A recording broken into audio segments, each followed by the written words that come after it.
Dear God, we kneel before you in honor, in your glory, humbly asking that you may be with us as we bring this school and camp to a close.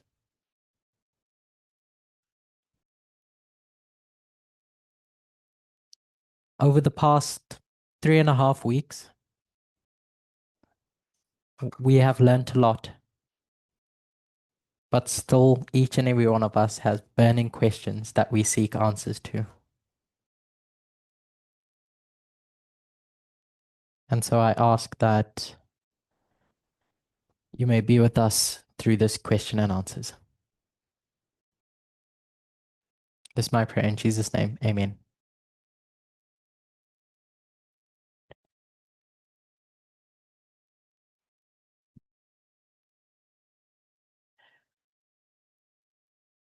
As I said in the prayer,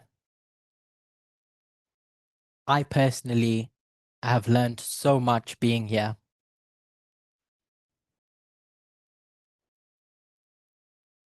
When the question of coming to South Africa for a camp meeting came up, my initial reaction was, it's just too far. But having been here, I'm unbelievably glad that I came. With that came questions that I'm hoping we can all answer. So, in the 4 presentations that I've done, there were different topics in which I touched upon. So, I received a list of questions based on those classes. The topics of the questions I received were based on Revelation 17 and the thoughts I shared there. The last president, the study we opened with, my thoughts on the increase of knowledge, and methodology. So we'll see how much we get to cover. And if I manage to get through all the questions, then I'll open it up for live Q&A. But I'm going to restrict the questions to things that I've taught. So I'll start with Revelation 17 because that's where the bulk of the questions came. A lot of the questions were similar but worded differently. With regards to the woman, the beast, the heads,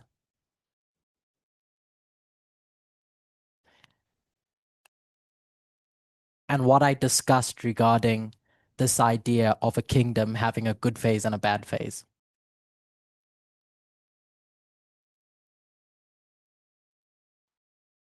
So I won't read each of the questions verbatim, but hopefully in our discussion, those questions will be answered. And if I don't answer them, then when I open it up, please tell me.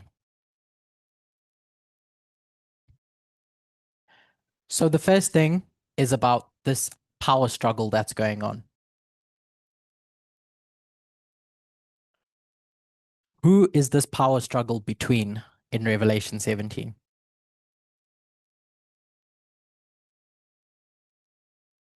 Do any of you have thoughts? We've spoken about this idea of a power struggle, but what's this power struggle for and who's participating in it?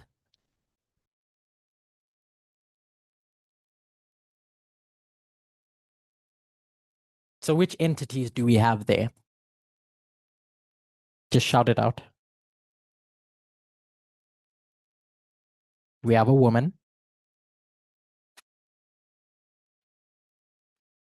There's heads. There's a beast. There's people, etc., etc. So we know that the woman is involved. How do we know that? What does the woman want?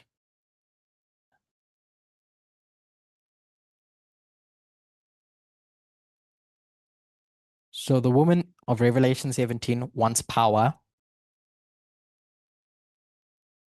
what you just called control.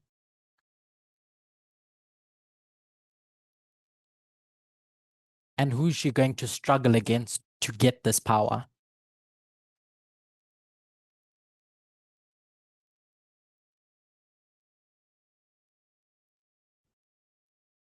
So someone said the beast. Someone said the heads. And so someone said God's people. So in Revelation 17, the woman wants to control the people. She wants to get that control from someone else who already controls the people. So there's an entity there that already has power over the people. Here's the woman, and she wants to reach the people, but she can't get there directly. So what does she have to do to get there directly? To get there?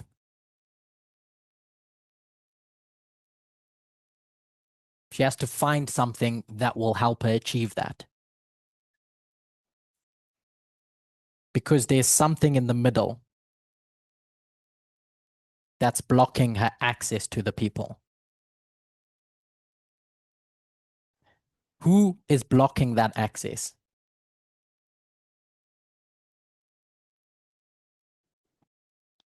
The kings. Because the kings already control the people.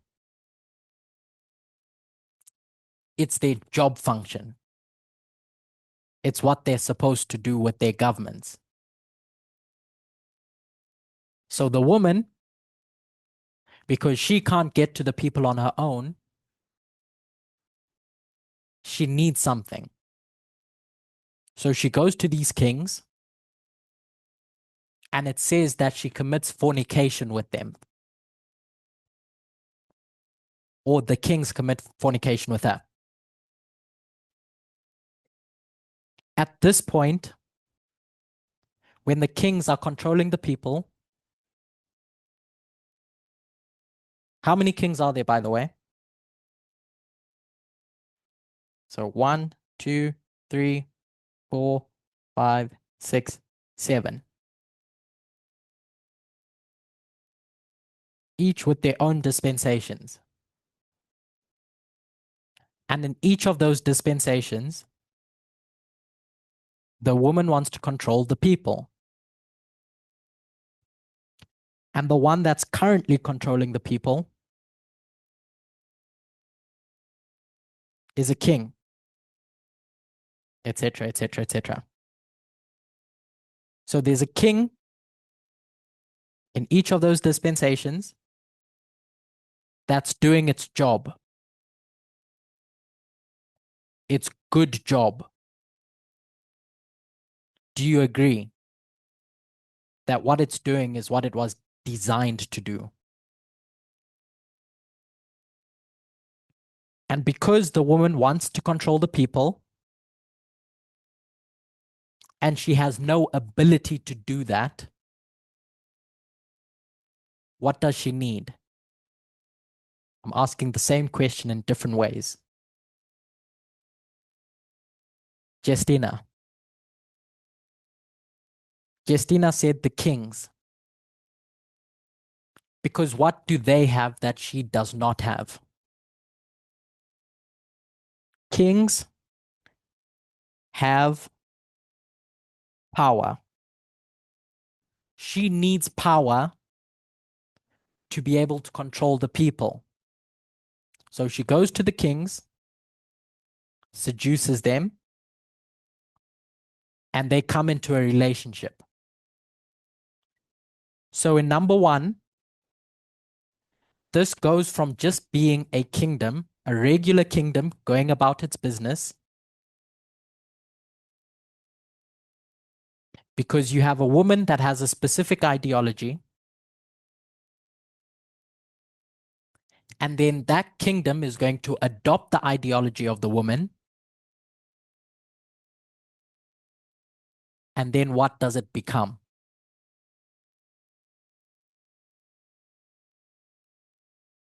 Everyone said beast online.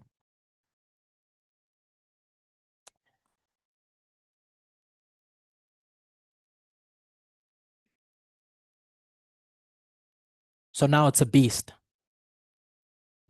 because now a woman is riding that kingdom. Before the woman was riding that kingdom, was it a beast?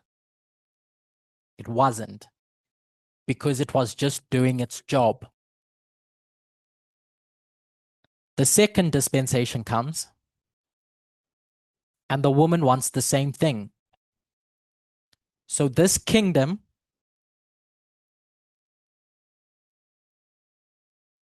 this is a kingdom, by the way.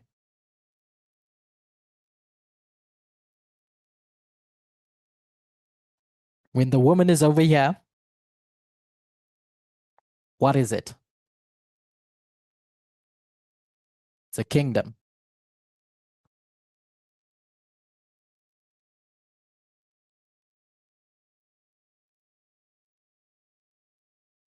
But now the woman has gone from there to there. Now it's a beast because that kingdom has adopted the ideology of the woman. So we go through these kingdoms,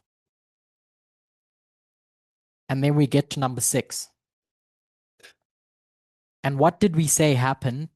What does John see in the 6th dispensation? He says a head that's alive, because 5 have fallen. 1 is, and then there's another that's going to come. That's about the heads. And what does he see happen to the beast?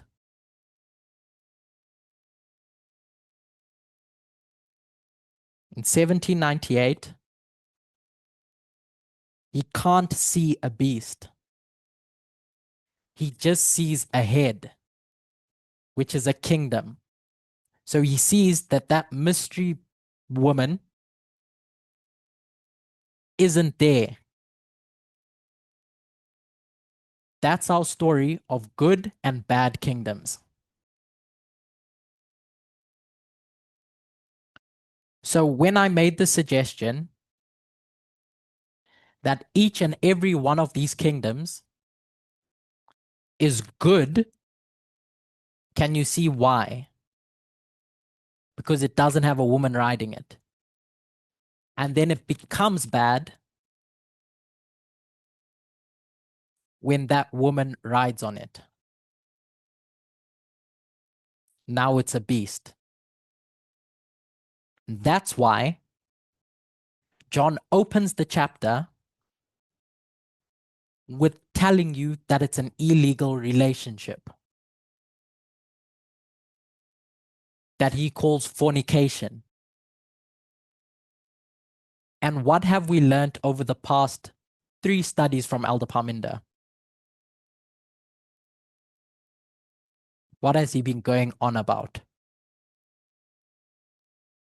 So I'm going to hijack his studies and say that when you learnt about adultery,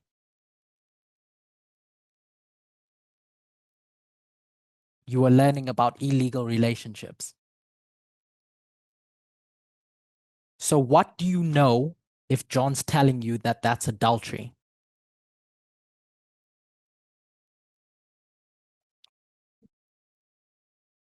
Justina? Mhm. That is a legal relationship.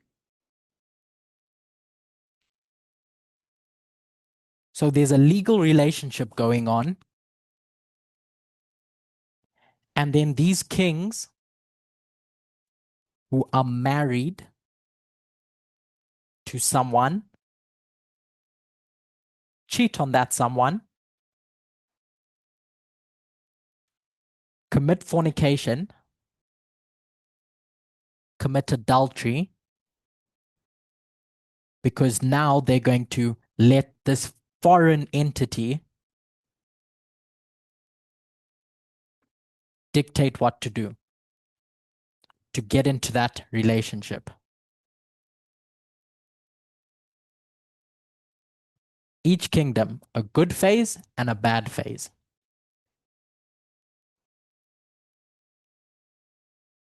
When Babylon rose, and you see that as a bad kingdom, do you see any kingdom before that transforms into Babylon?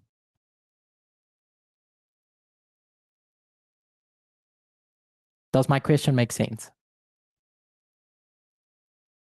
So if it makes sense, what's the answer?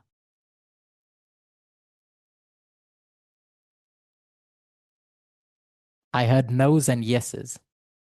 So Ngoni, what's the kingdom before that transforms into the first kingdom? This apparently bad kingdom.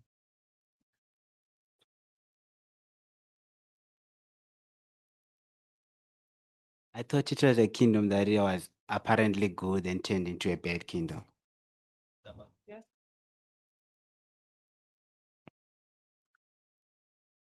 So what you've said is that Babylon itself is good to begin with and then becomes bad. Does this bad Babylon, when it's eventually bad, then transform into kingdom number 2?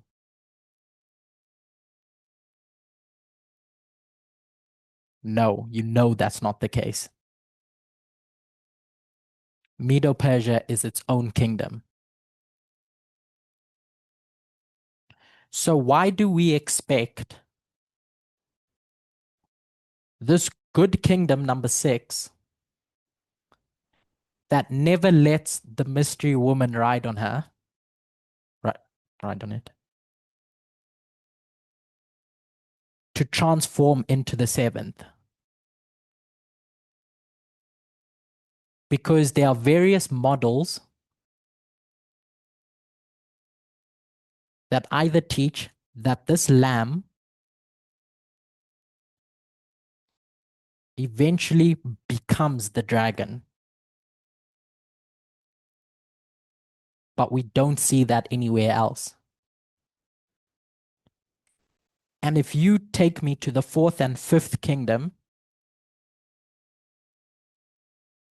and use this as an example, we can go through that and demonstrate that that's not the case. Those are separate kingdoms with separate governments that go through that good and bad phase.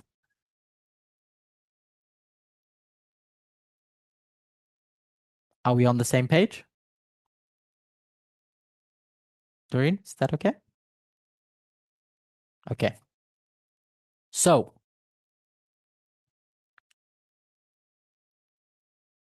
which part?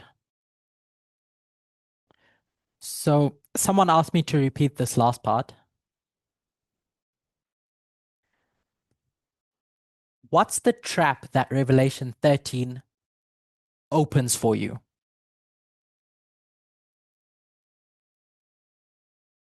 Revelation 13, verse 11. Letwin?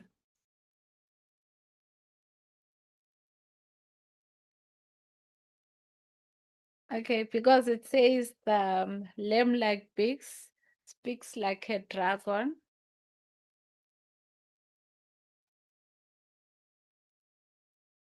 The lamb like beast is the sixth kingdom. It will give an idea that when it speaks like a dragon, it becomes the seventh kingdom.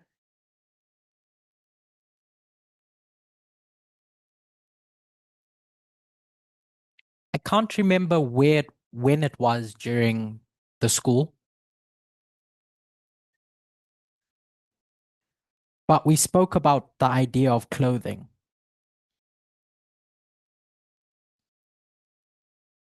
This is a t-shirt.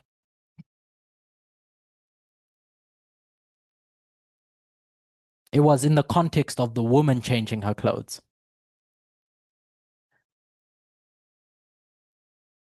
And what does clothing represent? Your garments. They represent character. So if this kingdom is dressed like a sheep, it tells you its character.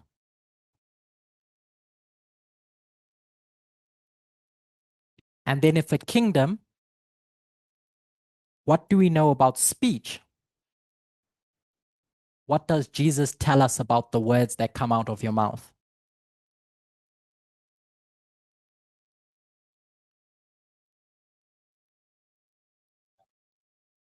Say it into the mic. Out of the abundance of the heart, the mouth speaketh.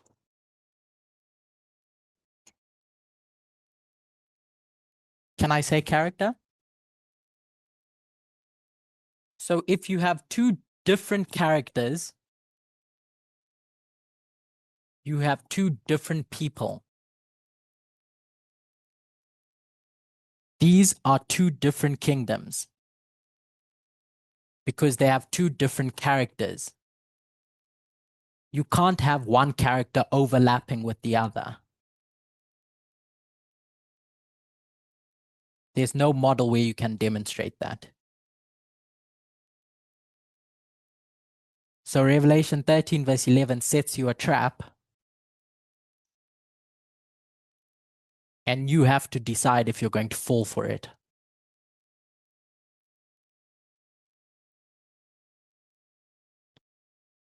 So a question was asked about, what about Acts 27?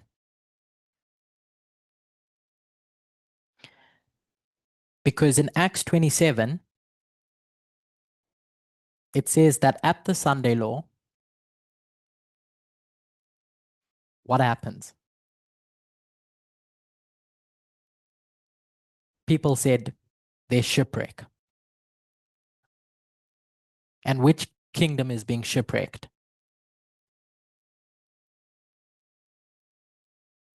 The sixth is being shipwrecked because it's being judged.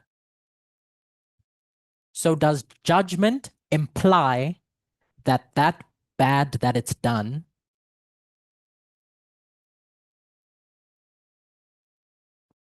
is the same sin as all the other kingdoms when it was a beast? It just means it's being judged. So we have to ask the question, is what is the sin? Because we know when you have the glorious land and you have Belshazzar, their sins are different. The glorious land never becomes Babylon. So it can receive judgment without meaning that it's become Babylon. So in that story of a kingdom going from good to bad, I took us to Daniel 2 and Daniel 3. Why did I do that? Not what did I want to show, but why did I specifically go to Daniel 2 and 3?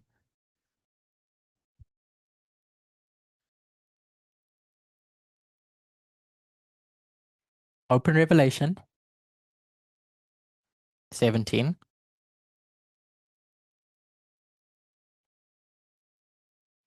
And we're in verse 4 and 5.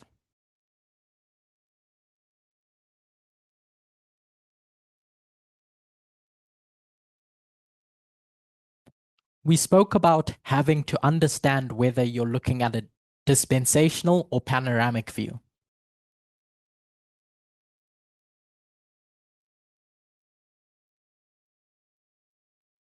Are these verses dispensational or panoramic?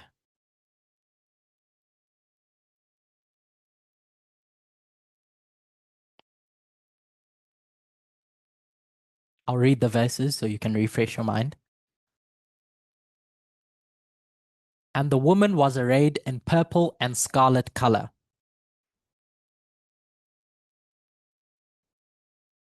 etc., etc. And upon her forehead was written a name: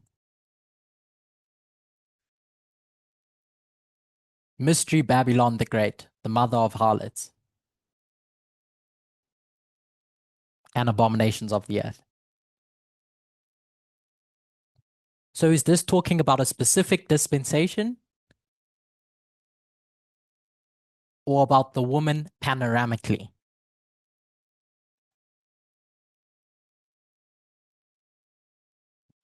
They said dispensation. Which one? Justina? So Justina says panoramic. And for someone who said dispensation, why?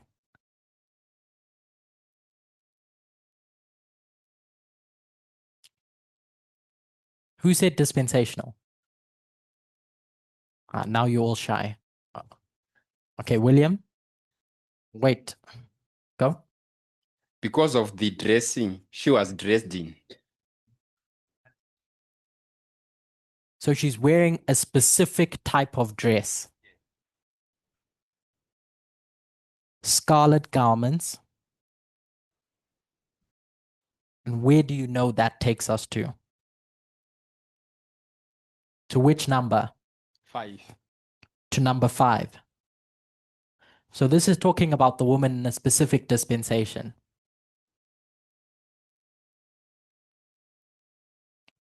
And John calls it Mystery Babylon.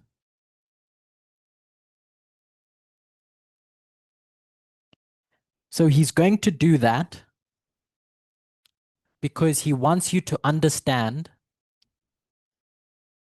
that when he says the beast that was, is not, even is the 8th.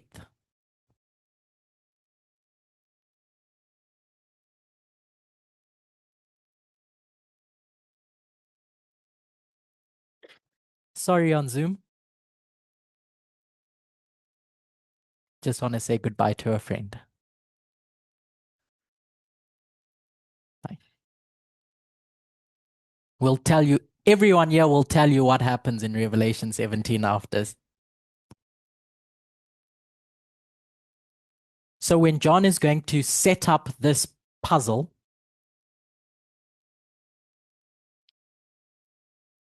and says the beast that was, is not, shall be the 8th. He's telling you which kingdom has resurrected. The 5th. And that's why we spoke about the 5th is equal to the 7th. That's what 8th means.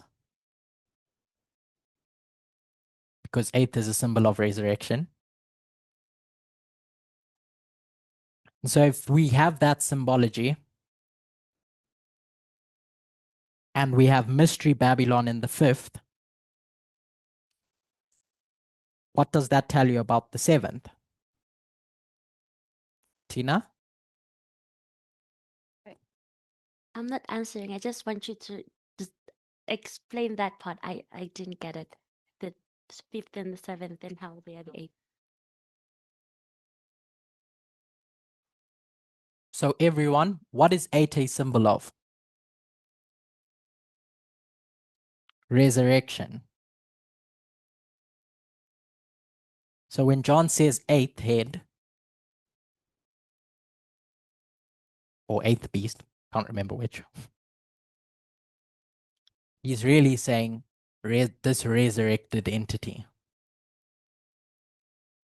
And so my question was, which kingdom is being resurrected? Because it says this resurrected entity is one of the seven.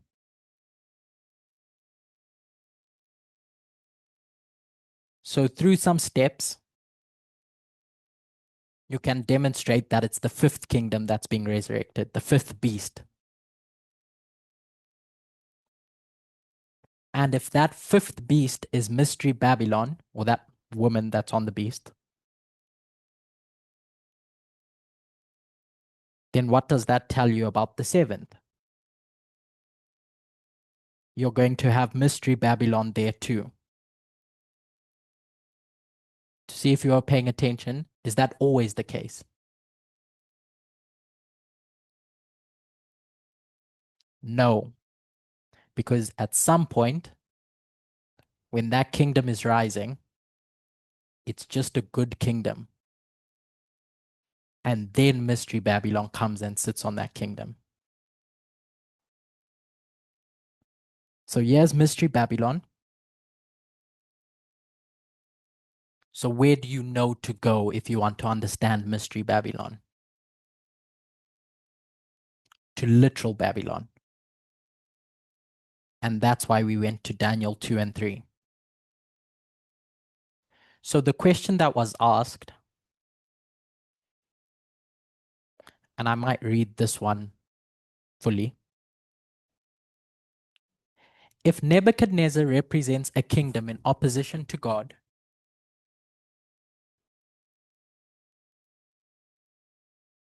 how can we understand that he sometimes displays positive attitudes such as consultation, respect for God, or even a certain faith?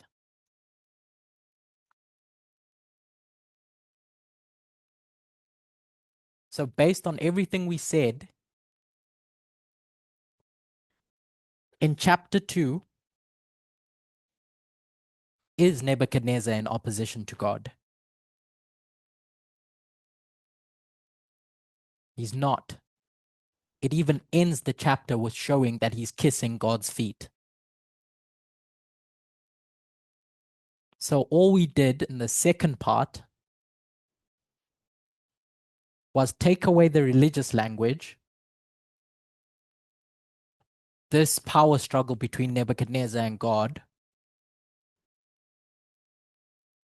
and let's see Nebuchadnezzar's power struggle with institutions. Because that's what's happening in Revelation 17. It's government talk.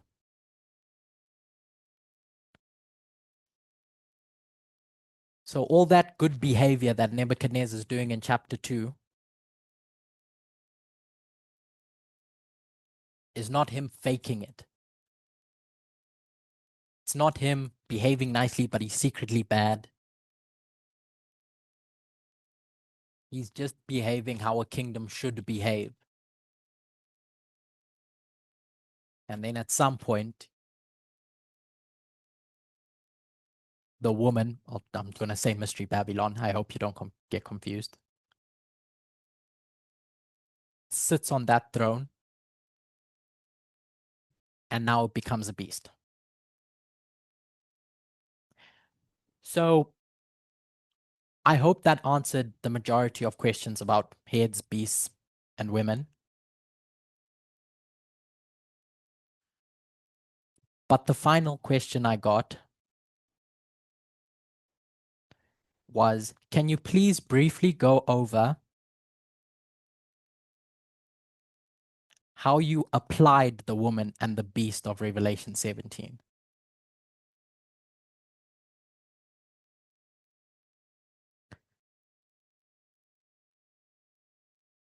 So let's talk about this good kingdom first.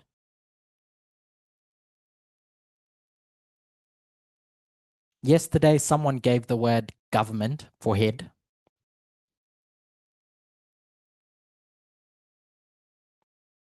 In the past, we might have said state. But what we want to do is be a bit more specific. If I say state, the entire state function, does each piece of that state have the same amount of power? So let's zoom in and let's refer to them as institutions, because that's going to help us identify what it is the woman wants to control.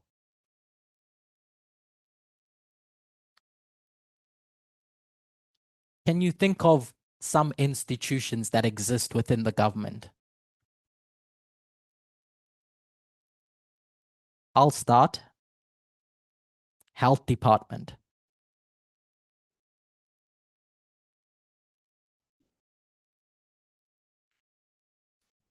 Does anyone have another? There's a hand there at the back.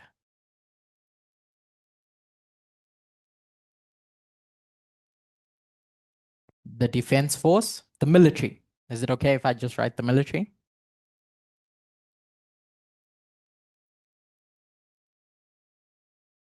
How do you spell military?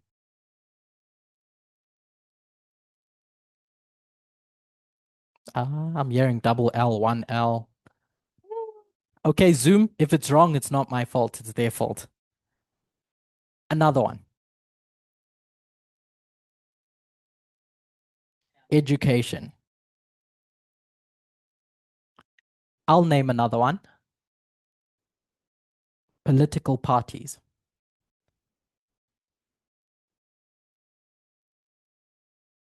Any others?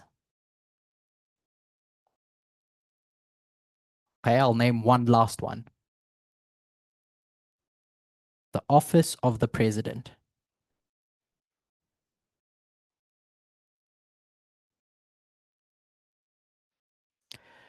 So where's the woman going to go if she wants the most power?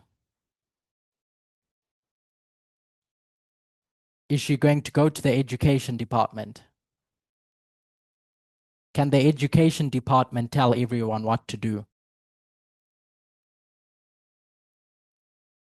The military. The military have a specific function, and that's all they control. A political party. Do they have any power to do anything?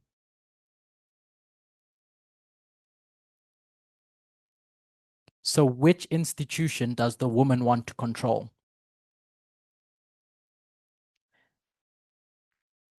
That's what I think too.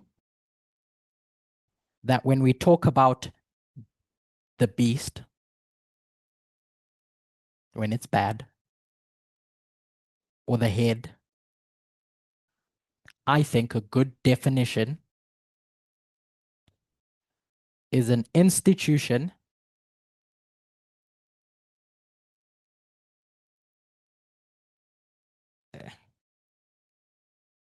political institution, because it can't just be any institution like a school. It needs to have political power.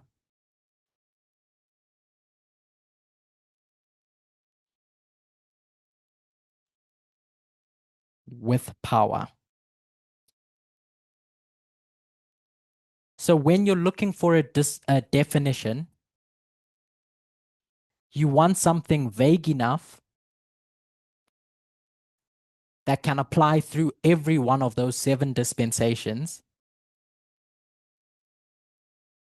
but you want to have it specific enough so that you learn something. So what would the office of the president be in the first dispensation? For Babylon. What would the political institution with power be? Someone said the throne. They said king, but I just paraphrased it into the throne. So there's this throne that the woman wants. So to the questioner, can you briefly go over how I've applied the beast and the woman?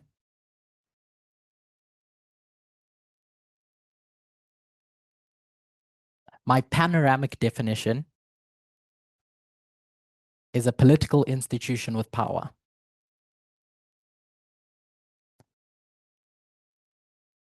The definition today, in my opinion, is the office of the president. Now the woman. What's a definition for the woman?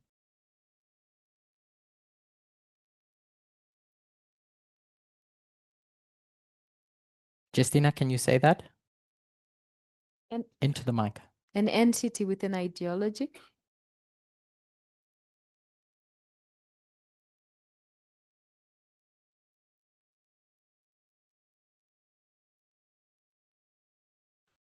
What's this ideology?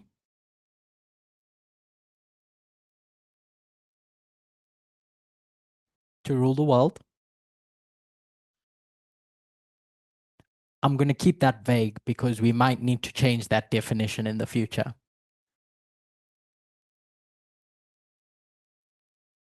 So I'm putting an asterisk there.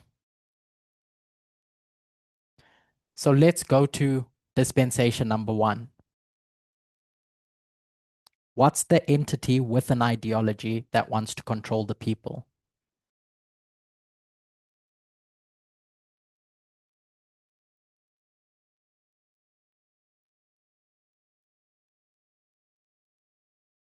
Number 1, I don't need to show you. Dispensation number 1, Babylon.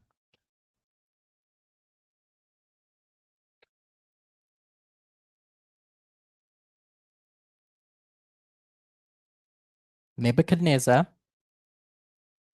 is going to go and sit on this institution. That would be an example of the woman. Let's go to the 5th. Who's the woman?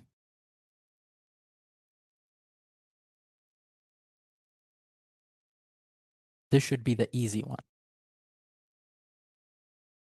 The papacy.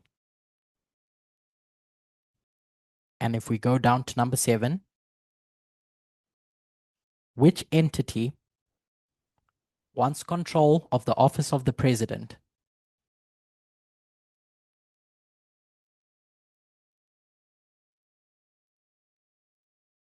I heard MAGA.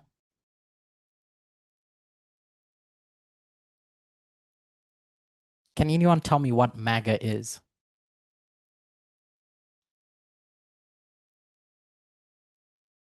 So I heard that it's an ideology.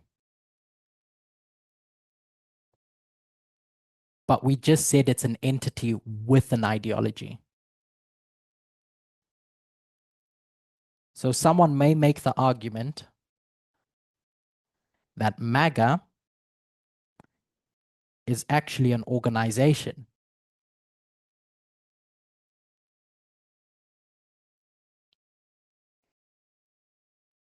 But can that organization sit in the office of the president? They can influence people. They can do political drives. But who are they all serving? Trump. So in my perspective, the entity with an ideology that wants the office of the president today is Trump. So I hope that answered the questioner. Before I move on to the next topic, does anyone have any questions?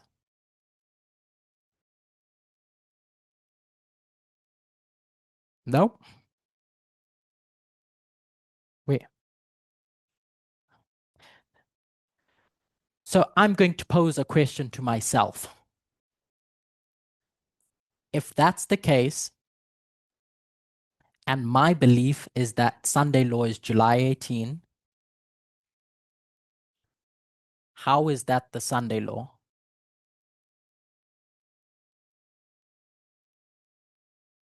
And I'm hoping that after yesterday's class, you have an answer to that question. What did A.T. Jones teach you?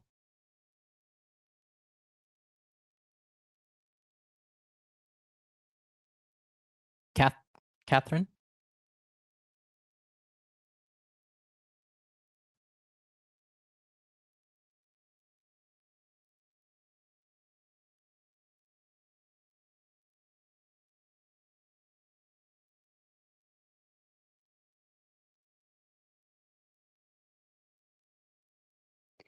That the last obstacle fell.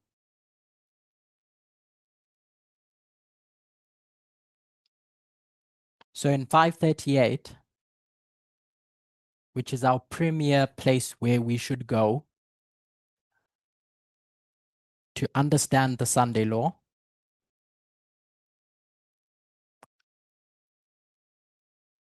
all that's happening there is an obstacle being removed. The Ostrogoths, for the papacy to now achieve what? To pursue its ambition to eventually ride that kingdom. It's not riding that kingdom in 538. So I have no problem seeing that in July 18, Trump is not getting any office of the president. Because the story is about the way being opened up to achieve that.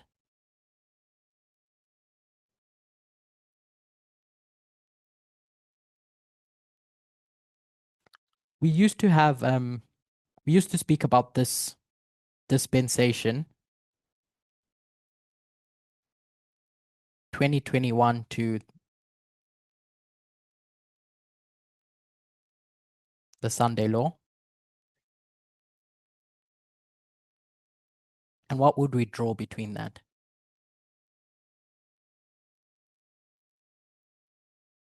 Two lines, X's and O's, apparently. We do something like this. 7th and 6th. What does this mean? This line that's going up. What's rising? What about it is rising?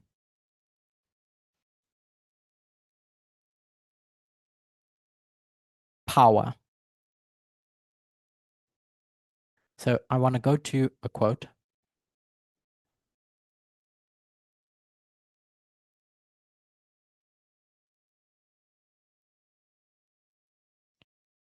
I won't read it, I'll paraphrase it.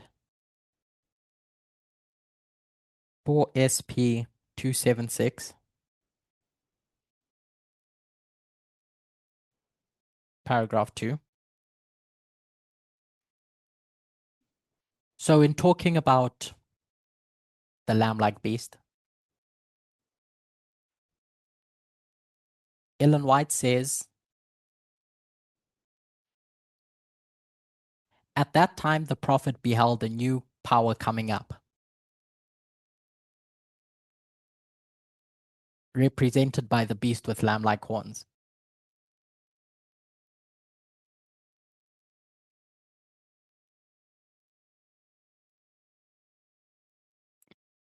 And then it goes on to say how this kingdom is going to rise. And it's going to describe the fact that when she marks 1798, what she's pointing out is that this kingdom is getting strong. That's all it's talking about. So when we go to this 7th, what is it talking about? This kingdom is getting strong. It's not in relationship to the woman or it as a beast. It's just saying this kingdom is rising up. So when we spoke about the last 4 presidents, and you had Xerxes, and then Alexander, and Xerxes dies,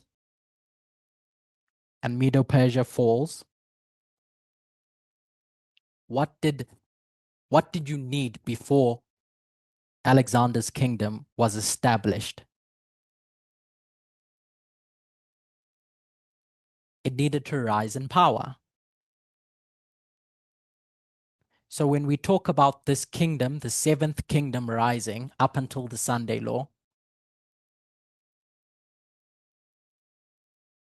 it's not a story about the woman and the beast.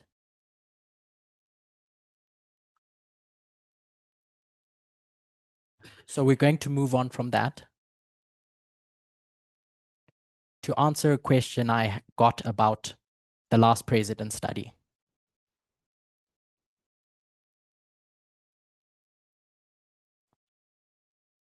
I'll read this question. When you were showing us the 4 kings,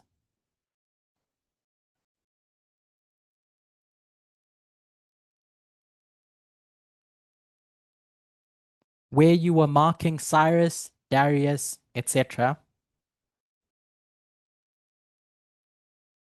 going up to Xerxes,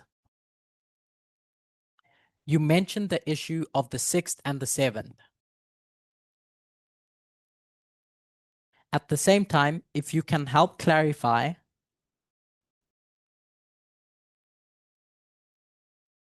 what that means in this time when we see the same pattern with Trump. Have I worded that question correctly? So what we tried to demonstrate in that discussion is that you have a story about Medo-Persia, which is the 6th kingdom. Are you okay with that? And you go from Cyrus all the way up to Xerxes. We can demonstrate that the 6th kingdom goes from who? I'm going to finish quickly. If you can't hear online, but I'm at number 2. And I can see that no electricity is coming. So you have Bush that leads up to Trump. And Trump, at first, is the last president of the 6th kingdom. And then you have this period of time where Greece, or we would say the seventh kingdom, is going to rise in power until Alexander the Great comes, where it's now established in its power, which we're going to say is Trump in application.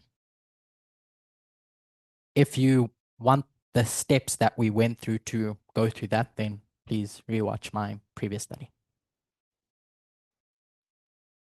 But does that answer that question? What's interesting about when Trump comes in, or let's say Alexander, what other name can we put there?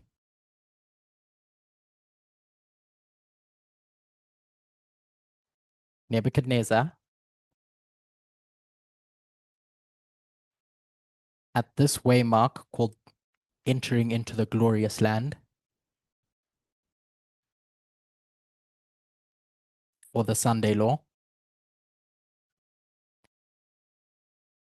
is this kingdom bad at that point?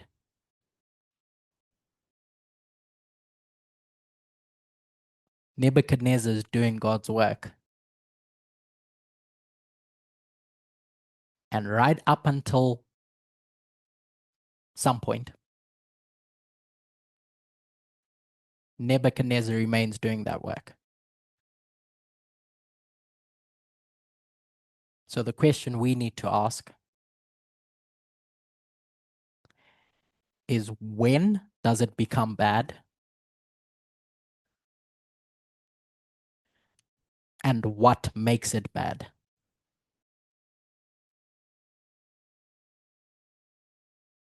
Because at least when I look at the models, Trump isn't bad.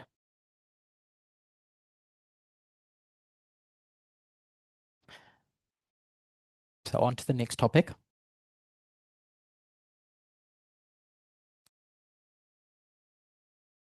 On to the next topic. Okay, yeah, there's a question. Tina. You mentioned an obstacle removed. Contrasting, yeah, there. What was the obstacle removed, if you don't mind telling me?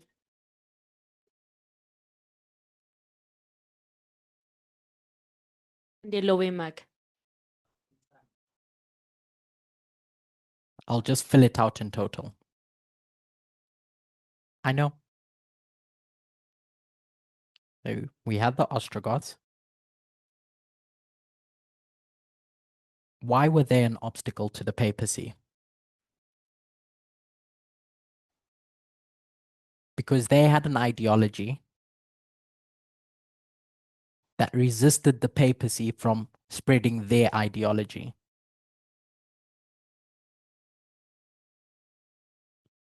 So if we say Trump is the woman and he has an ideology, we'll call it MAG, Make America Great. Who is the greatest defense against Trump getting into power?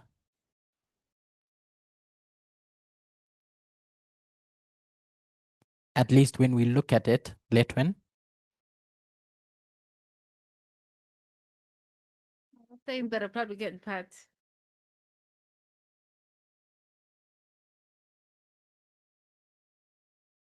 so Letwin said the Republican Party, because when you look at example after example, political parties play the role of gatekeepers for democracy, specifically conservative parties, to stop the rise of populists from the right. So those centrists in the Republican Party have a specific ideology that protect the institutions. Is that okay? Time check.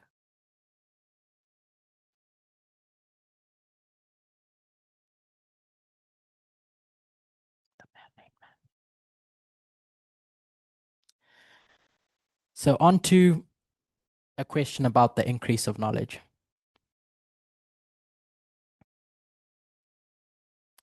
So people, I don't want to sound rude, but heard what I said, but didn't hear what I said.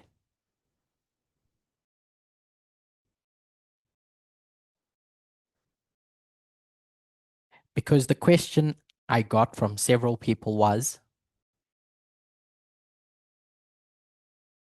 okay, you've spoken about the external event,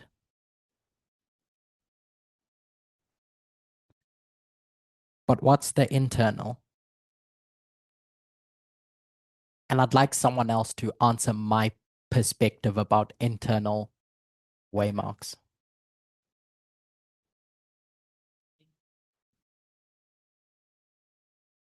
Or creating internal events.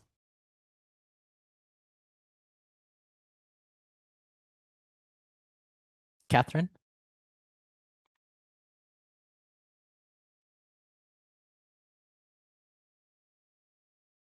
You we talked about the literal point of waymarks.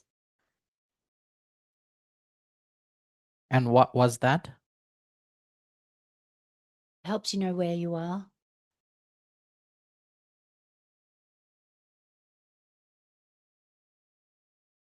Yeah, go on. If I can say it this way, it doesn't make sense for somebody on a trek to place their own waymarks as they go.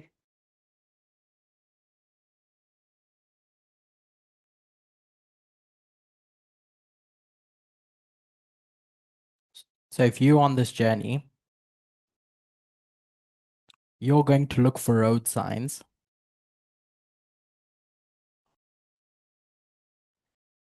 that tell you when you're passing through Byte Bridge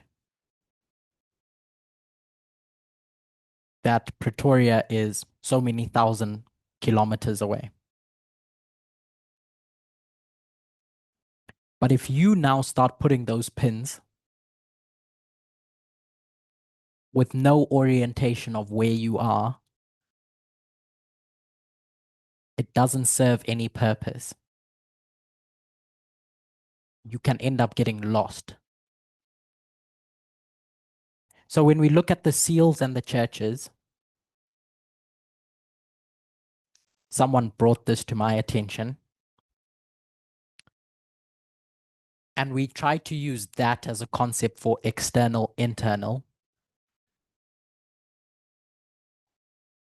What you actually have when those seals are being opened up is an external event that the world is going to see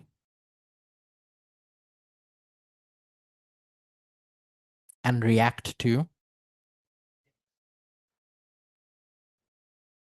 And the church is going to do what? Do they have their own personal event? They look at that same external event, and that's what they're reacting to. So the question about what is the internal increase of knowledge in terms of event, I don't have one because I don't think it's useful. I only have an opinion about external events.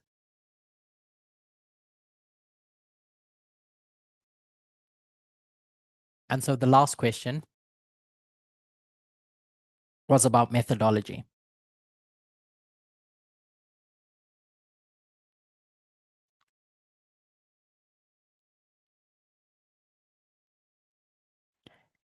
I'll read this one.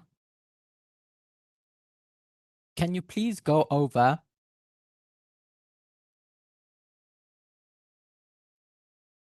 how we come to know what number 2 is when you are at number 3?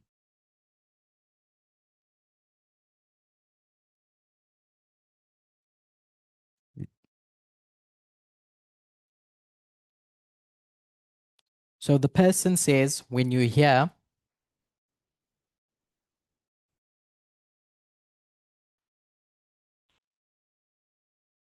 how can you know what this is?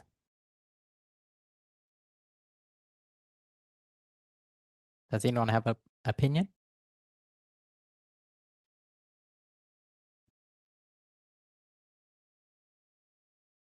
Enough? Oh, okay.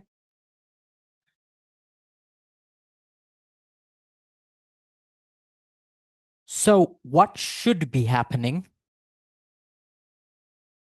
is that you're always looking for number 3. Because if you're in the present, then you're never at number 3. Number 2 is always the present. So what the person is actually asking, as I try to do surgery and look into their mind, is after events have happened, how can you know, looking backwards, what an event symbolizes?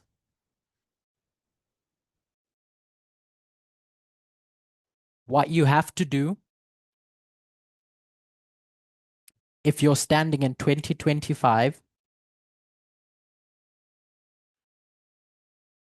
John does this. He goes from 100 AD to 1798. He's teleported into the future.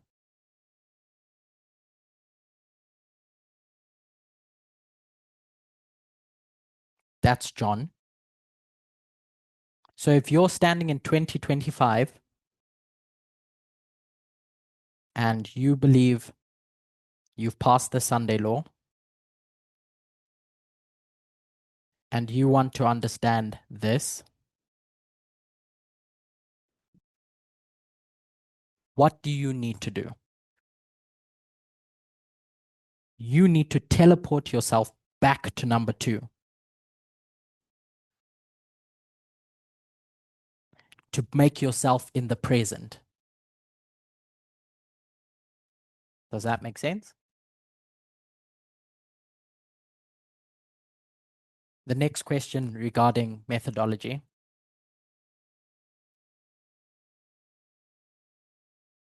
I don't want to answer. So I'll open it up for any questions to see if I do answer that one.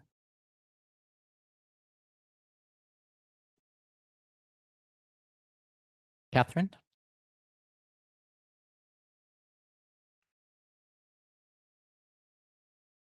I think what I understood from one of your studies is that we wouldn't say good 6th kingdom transforms into bad 7th.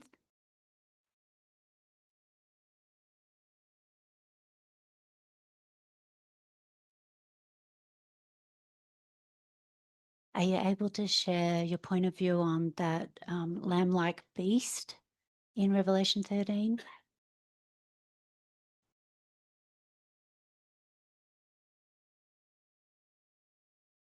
What specifically?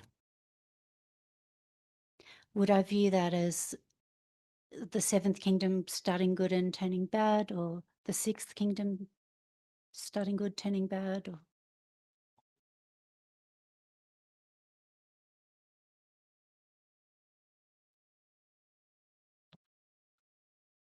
How I understand that verse,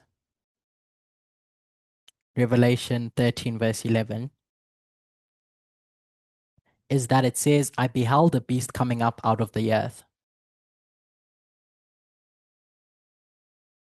And then It's going to talk about one beast,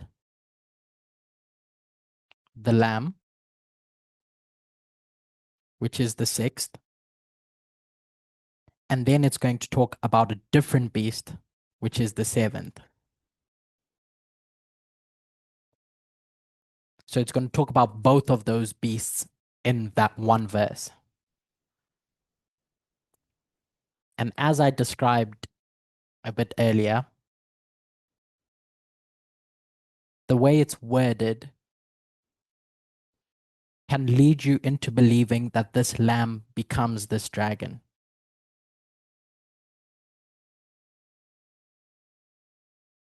But I tried to demonstrate with clothing and speaking that these are two different entities. So what you could do, not in this verse, is say that this seventh kingdom in its life stage was itself a lamb at some point, and then it became a dragon. But this kingdom in its life stage, from beginning to end, remains a lamb. That's how I understand it, at least. Thank you. Justina?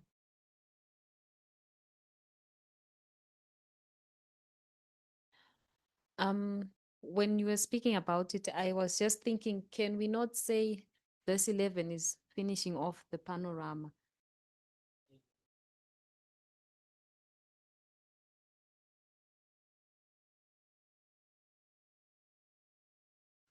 How I understand panoramic, at least,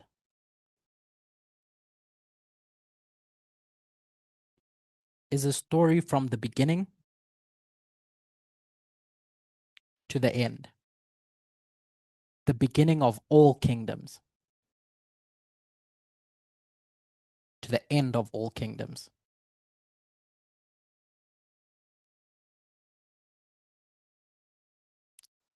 I think what those two verses are showing is the last two dispensations, which would both be dispensational. Does that make sense? And how it differs to the idea of panoramic.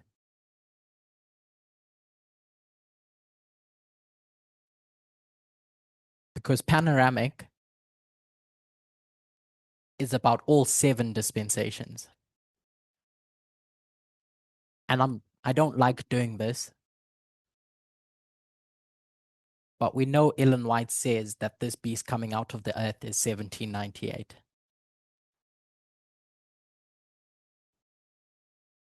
So it's a slice of that history, that panoramic history. So Justina says, that's what I'm asking.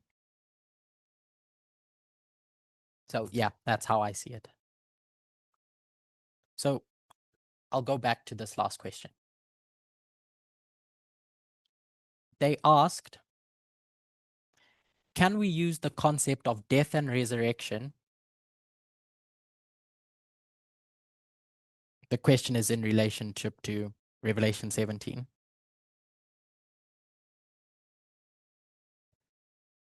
To justify the theme of the perfection of Satan's kingdom.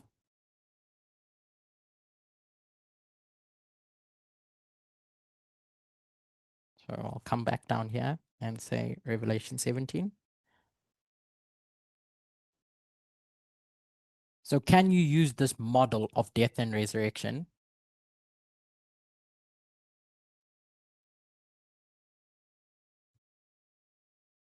to demonstrate that this is talking about the perfection of Satan's kingdom?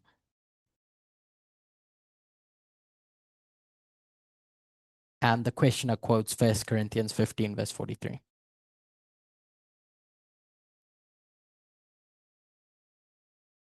which talks about this corruption shall put on incorruption.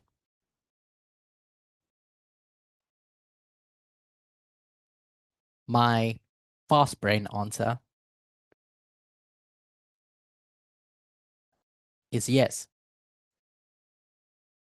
Because that concept or that modeling shows that something inferior goes down so that something superior or perfect can come up.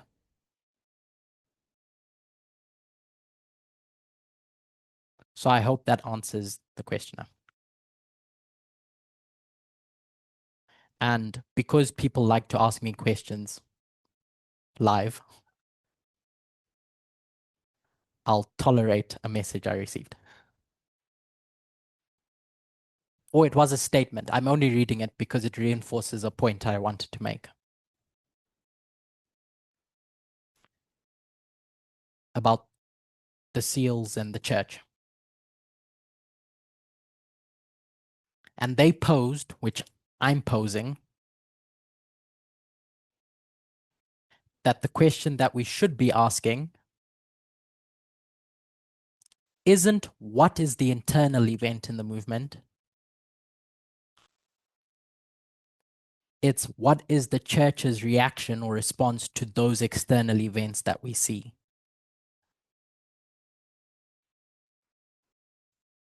And in those studies in Canada that Elder Parminder did,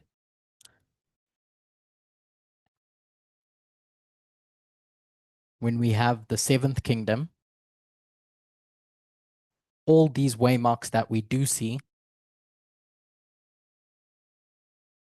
we should be questioning those to understand what our response or reaction is, as opposed to trying to forge our own waymarks.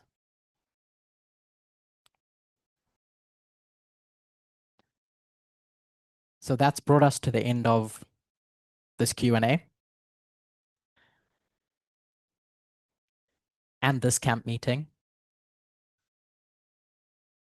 and my studies. I'm unbelievably humbled to have been given the opportunity to go through what we've gone through over the last 2.5 weeks.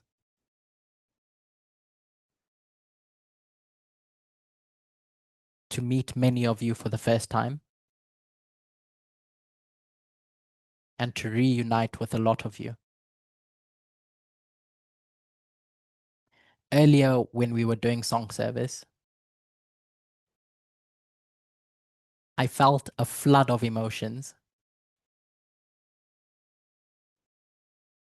because I genuinely miss you all a lot. And so I'm thankful for all that you've taught me and all that we've got to learn together.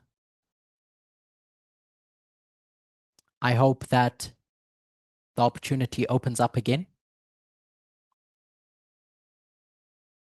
and we can share in this heavenly experience once more.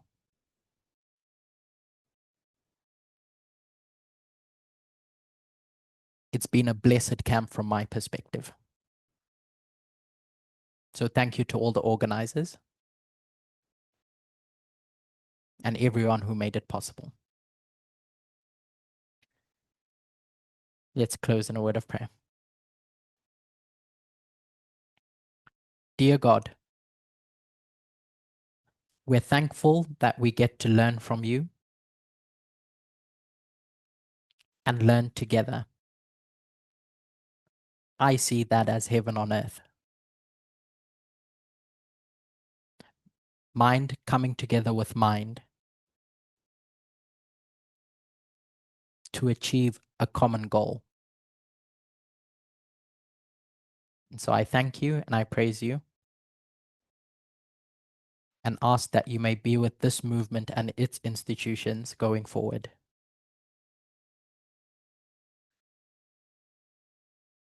Thank you for your safekeeping and your constant provisions to make all of this happen.